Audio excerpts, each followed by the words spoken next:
Назарыңыздарды эртеңки күнгө карата аба ырайына бурабыз. Саламатсыздарбы? Аты жөнүм Гүлмеркинбек кызы. Жер ортолук деңиздик циклону АКШга күтүүсүздөн кыш алып келди. Жуманын аягына чейин Түндүк Америка жана Түштүк Канада тургундары жазга ырайын күтпөй эле койсо болот. Анткени штаттарда кардын калыңдыгы 30-45 сантиметрди түзүп, кээ бир аймактарда кардын түшүүсүнүн ылдамдыгы 1 сааттын ичинде 3-6 сантиметрге жетиши күтүлүүдө.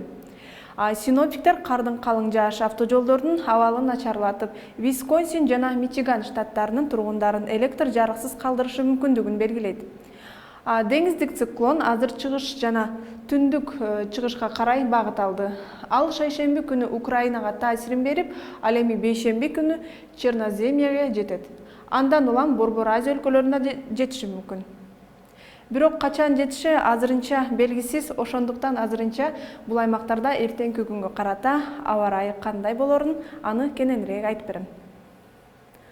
Атлантикадан чыккан циклон Өзбекстан жана Түркменистанга жаанды төгүп, азыр Казакстан, Кыргызстан жана Тажикстандан орун алды. Анын таасири Кытайдагы Ак Суу жана Үрүмчү шаарларына азырынча жетпейт. Эртең Ак Сууда күн бүркөө болсо, Үрүмчүдө асман ачык бойдон сакталат. Казакстандагы циклон эртең таркай баштайт. Ошондуктан Астана шаарында кар жаашы токтоп, эртең күн ачылат. Бирок Алматы шаарында кечке жуук кар булут капташы мүмкүн. Өзбекстанда жаандуу күндөр токтоп, асман ачылып, күндүн бети көрүнө баштайт. Өлкөдө абанын температурасы +20 градустан түшпөйт. Фергана өрөөнүндө гана термометр көрсөткүчү +18 градуска төмөндөп, жаан себелип жаашы мүмкүн.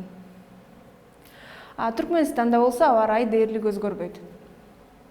Тажикстанда азырынча күн ачылбайт, жаан токтогону менен асманды кара булут каптап турат. Жаан Хорок өрөөнүндө бир аз себелип жаашы мүмкүн. Эми Кыргызстанда эртең түнкүсүн Чүй, Ысык көл, Нарын областтарынын кээ бир райондорунда жаан-чачын күтүлөт, калган аймактарда жаан-чачын күтүлбөйт. 26 мартта күндүз жана 27 мартта жаан-чачын күтүлбөйт. Бийик тоолуу аймактардын автожолдорунда тайгак болот. Батыштан соккон шамалдын ылдамдыгы секундасына 4-9 метрден, кээ бир аймактарда 15-20 метрге чейин жетиши мүмкүн. Абанын температурасы жогорулайт. Эртеңки күнгө карата прогнозубуз ушундай болду. Дем алыш күнүңүздөр көңүлдүү өтсүн. Көрүшкөнчө.